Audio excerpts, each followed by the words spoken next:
திரௌபதியோட சுயம்பரம் முடியறதுக்கு முன்னாடியே யுதிஷ்டர், நகுல், சகாதேவ் இவங்க 3 பேரும் அந்த இடத்துல இருந்து கிளம்பிடுறாங்க. ஏன்னா யுதிஷ்டருக்கு நல்லாவே தெரியும், அப்படி ஏதாவது பிரச்சனை வந்தா கூட பீமே இருக்கிறாரு, அர்ஜுன் கூட அவரு பாத்துப்பாரு அப்படின்னு சொல்லிட்டு நம்ம இங்க இருந்து யூஸ் இல்லைன்னு சொல்லிட்டு இவங்க 3 பேரும் கிளம்பிடுறாங்க.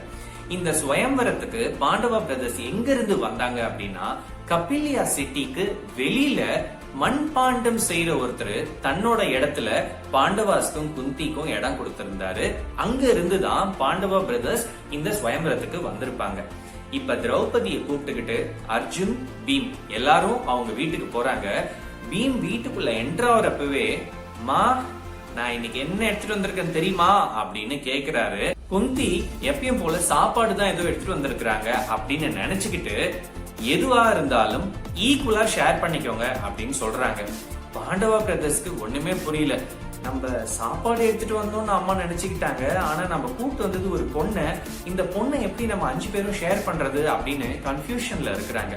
இப்பதான் யுதிஷ்டர் சொல்றாரு, அம்மா தெரியாம சொல்லிட்டாங்க, இதே பொண்ணா இருக்குது அப்படின்னு தெரிஞ்சிருந்தா அவங்க அப்படி சொல்லிருக்க மாட்டாங்க, அதனால நம்ம லிட்டரலா அவங்களோட ஆர்டரை ஃபாலோ பண்ண தேவையில்லை அப்படின்னு யுதிஷ்டர் மீதி இருக்க பாண்டவ பிரதர்ஸ்க்கு சொல்றாரு. இப்ப அர்ஜுன் என்ன சொல்றாருன்னா, அண்ணா யுதிஷ்டர், நீங்களும் பீமும் என்னை விட வயசுல பெரியவங்க, நீங்க கல்யாணம் ஆகாம நான் எப்படி திரௌபதியை கல்யாணம் பண்ணிக்க முடியும் அப்படின்னு கேக்குறாரு. இப்ப யுதிஷ்டர் மனசுல என்ன ஓடுது அப்படின்னா, திரௌபதி பயங்கர அழகா இருக்கிறாங்க, நாளைக்கு மீதி இருக்கவங்களுக்கு கல்யாணம் நடக்கிறப்ப திரௌபதி அளவுக்கு அவங்க அழகா இல்லையேன்னு சொல்லி ஒரு பொறாம வருமா, குடும்பத்துக்குள்ள ஒரு பிளவு உருவாயிடுமா அப்படின்னு ஒரு பயத்திலே யோசிச்சுக்கிட்டு இருக்கிறாரு. ஆஃப்டர் லாட் ஆஃப் கான்வர்சேஷன்ஸ் அவங்க என்ன முடிவுக்கு வராங்கன்னா, திரௌபதிய 5 பேரும் ஈக்குவலா ஷேர் பண்ணிக்கலாம் அப்படின்னு முடிவு பண்றாங்க. இந்த டைம்ல தான் கிருஷ்ணரும் பலராமும் வராங்க. வந்து, நீங்க உயிரோட இருக்கிறது எங்களுக்கு ரொம்ப சந்தோஷம் அப்படின்னு கிருஷ்ணர் யுதிஷ்டரை பார்த்து சொல்றாரு. யுதிஷ்டருக்கு பயங்கரமான கன்ஃபியூஷன். நாங்க தான் பாண்டவாஸ்னு யார்கிட்டயுமே சொல்லல, நாங்க உயிரோட இருக்கோம் அப்படிங்கறதெல்லாம் உங்களுக்கு எப்படி தெரியுது அப்படின்னு கேட்டதுக்கு கிருஷ்ணா சொல்றாரு, அங்க சபையிலே நீங்க நடந்துகிட்ட விதம், பீம், அர்ஜுன் எப்படி நடந்துக்கிட்டாங்கிறத பார்த்தாலே தெரியுது நீங்க தான் பாண்டவாஸ் அப்படின்ட்டு. பட் ஜாக்கிரதையா இருங்க, துரியோதன் கிட்ட நீங்க மாட்டக்கூடாது, திரௌபத் உங்களுக்கு இடம் கொடுக்கற வரைக்கும் நீங்க காஷியஸா இருக்கணும் அப்படின்னு சொல்றாரு. இத கேக்குறப்ப யுதிஷ்டருக்கு ஒரு பயங்கரமான சந்தோஷம். நம்மளுக்கு ஒரு நண்பர் கிடைச்சிருக்கிறாரு, ஒரு நல்ல அட்வைசர் கிருஷ்ணாவா இருக்க போறாரு அப்படின்னு மனசு ஃபுல்லா திருப்தி. திரௌபதியோட அப்பா திரௌபத்துக்கு தான் பொண்ணு யார கல்யாணம் பண்ணிருக்குன்னு தெரியல, அதனால அவருக்கு ஒரு சின்ன கன்ஃபியூஷன் அண்ட் வருத்தம் இருந்துச்சு. இத தெரிஞ்சுக்கிட்ட திருஷ்டத்யும்னா, திரௌபதியோட அண்ணா, என்ன பண்றாருன்னா ஒரு ஆள் அமைச்சு இந்த பாண்டவாஸ் திரௌபதி எங்க தங்கி இருக்கிறாங்கிறத கண்டுபிடிச்சிடுறாரு. கண்டுபிடிச்சிட்டு திருஷ்டத்யும்னாவே போயிட்டு அங்க அவங்க என்ன பண்றாங்க அப்படின்றத பாக்குறாரு. அந்த தங்கி இருக்கிற இடம் ரொம்பவே சின்னதா இருந்தாலும் யாரும் எதை பத்தியுமே ஒரு சலிப்பு தன்மை இல்லாம ஒரு ரிச்சான ஒரு ராயல் ஃபேமிலி மாதிரி பிஹேவ் பண்றத புரிஞ்சுக்கிறாரு.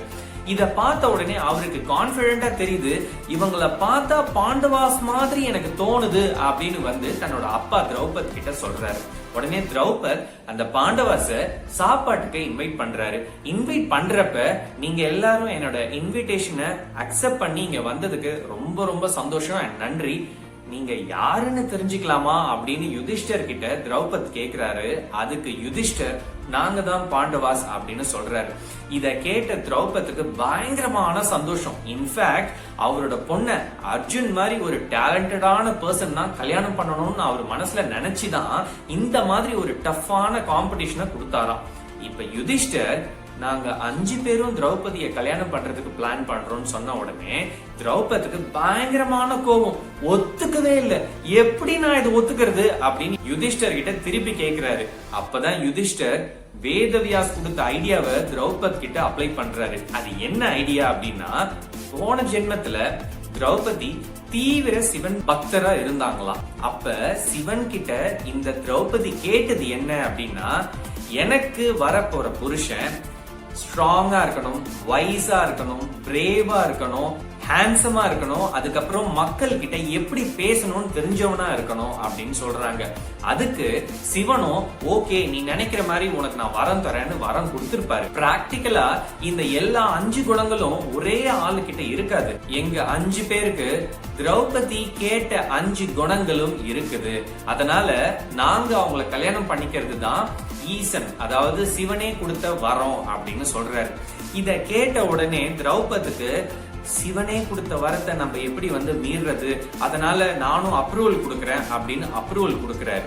ஃபைனலா திரௌபதிக்கும் 5 பாண்டவாசுக்கும் கல்யாணம் பேஷ் பேஷ் ஜாம் ஜாம் நடக்குது.